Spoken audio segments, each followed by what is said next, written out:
So one of the doctoral students that I worked with here at the Writing Center, and actually still continue to work with, described that she had dyslexia and how big of a challenge that was.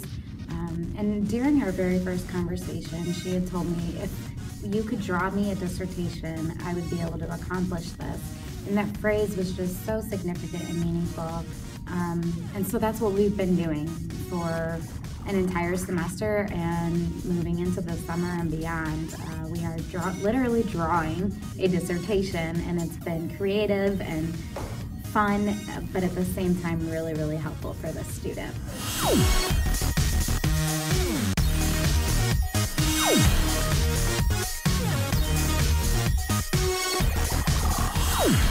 Okay, so part of the challenge with this particular tutoring session with this dissertation was that the student had a very, very big idea.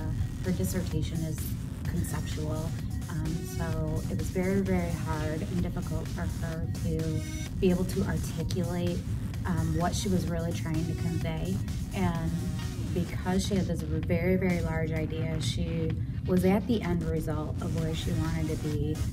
So we had to move backwards in our conversation and in our dialogue to be able to establish that foundation and the framework for her project.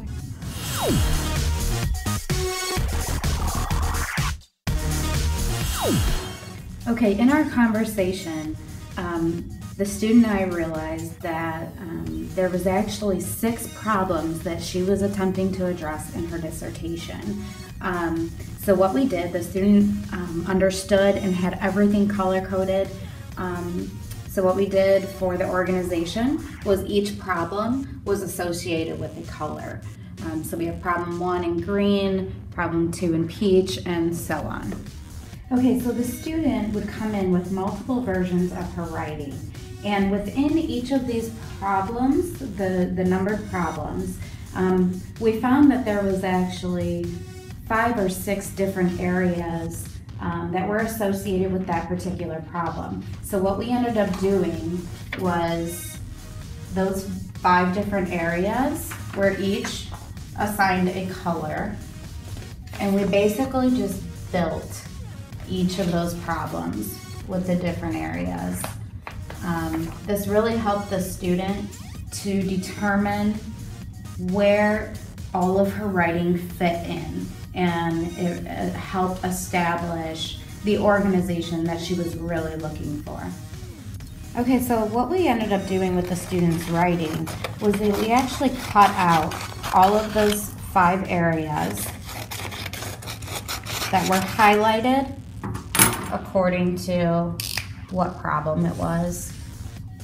So if this was the orange part, we actually would cut it and paste it on. And then if we did the blue part,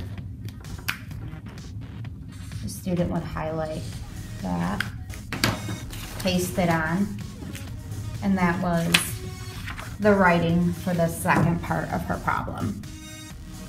Once we had all of the problems laid out and all of the students' writing was cut out and glued, she was then able to take each of those problems and all of that writing and put it into one clear, cohesive concept paper for her dissertation.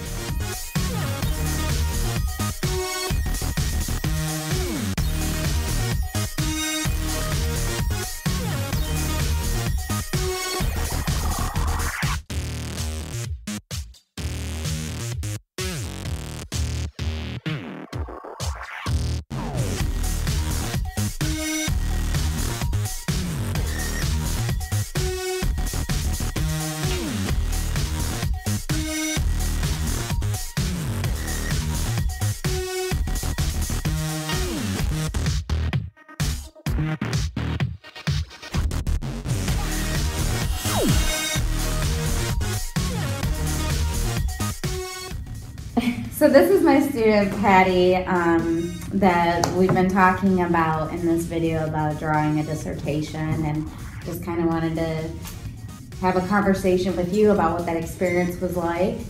What was the hardest part for you in this whole process? I think The fact that I think so visually, and I can see a big idea, and it pops into my head like a whole thing, and writing is so linear and it's segmented, and it's difficult for me to do that. Just sit down. I don't even know, I mean, I can't describe what a typical writer does, but for me, it's always, if it's a simple thing, it's easier. And I was great at narrative writing, but when report writing isn't really focused on in schools, and it was really hard every time I'd run into a formal report that is larger, because my ideas tend to be unique but multi-components.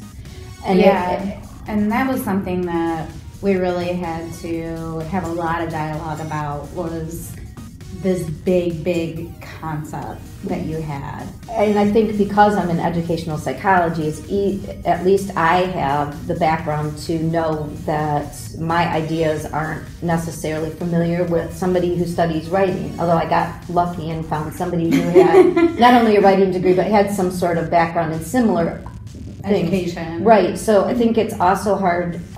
You kind of have to remember when you're a doctoral student that what you're studying is so specialized that maybe everybody doesn't have a background, and to give them the opportunity to understand that just because they might be an expert in writing, you're an expert in what you want to say about what you're talking about, and the willingness of the two people to come together to listen to one another. Right. I mean, I came knowing that I had an issue with writing linearly, and I was lucky enough this time to run into somebody who was willing to listen to what I had to say, not just look at what I wrote down. Right. Because what I wrote down wasn't expressing what I had to say. That's the hardest part. I could tell. And even, many of those sessions at the very beginning of our time together and working together, it was me really trying to determine what is it that you were trying to say. I said so much. Really understanding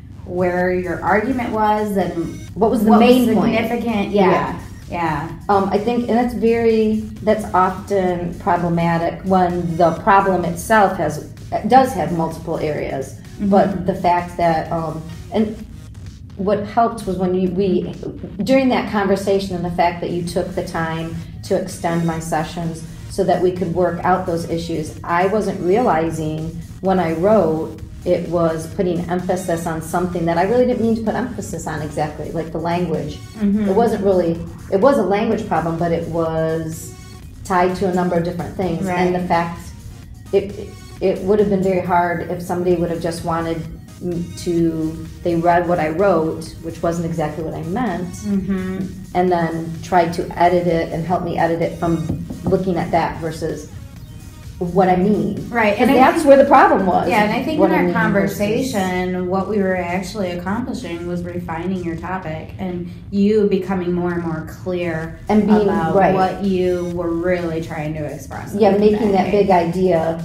more linear and more in an outline form, and exploring the areas of confusion that would have been in my paper, where to me, since I knew what I was talking about, I didn't see it as confusing, but it was confusing. And that you didn't work on my paper, you helped me work on my expression, my idea that was going onto paper, which is different. That's awesome. So how was this experience different than other times that you have, sought help in writing or expression?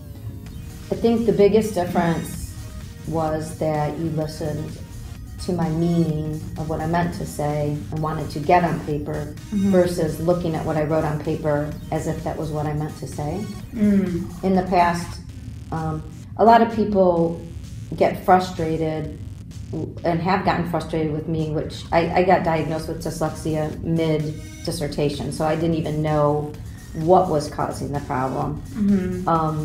So part of it was a self-reflection and awareness of what my actual issue was, so that I could sort of warn somebody.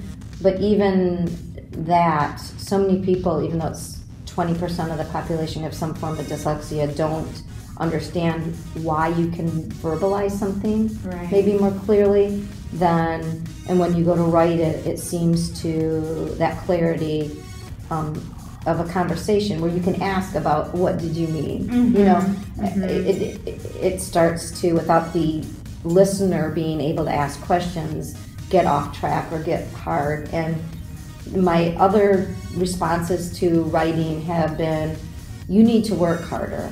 You need to try harder. And without realizing that, I had been working, I mean, extremely and we hard. talked about this. I'm always working on it, and Yeah, and in fact, you would bring in a new iteration of your essay each Right. time you came in, and it was that was overwhelming. something that was challenging for me as the tutor. Was, you know, you have so much writing, and how do we combine, pick out what's important, what's, you know, less significant to your argument, and so that was a challenge for me, and in this whole process, Right. was learning what Yeah. is going to work for you But best. you listened when I started talking about how I saw it, I visualized it. If I could just cut it apart, and you said, Okay, let's do it. Well, and that was something that I haven't experienced, except with maybe early childhood other teachers, where you have an idea and people go, well, why not? Like, let's explore that. It seems like in higher ed, even though we talk about teaching maybe little kids and all other things, and we say we want to be open to diverse teaching and differentiation, we just can't get away from those structures. And Right. structure is hard for me in the first place, but I need it. But I need it in the way I can do it. Yeah. And the fact that you saw, again, what I was trying to say to get into writing versus what I was writing and say, oh, that's a mess.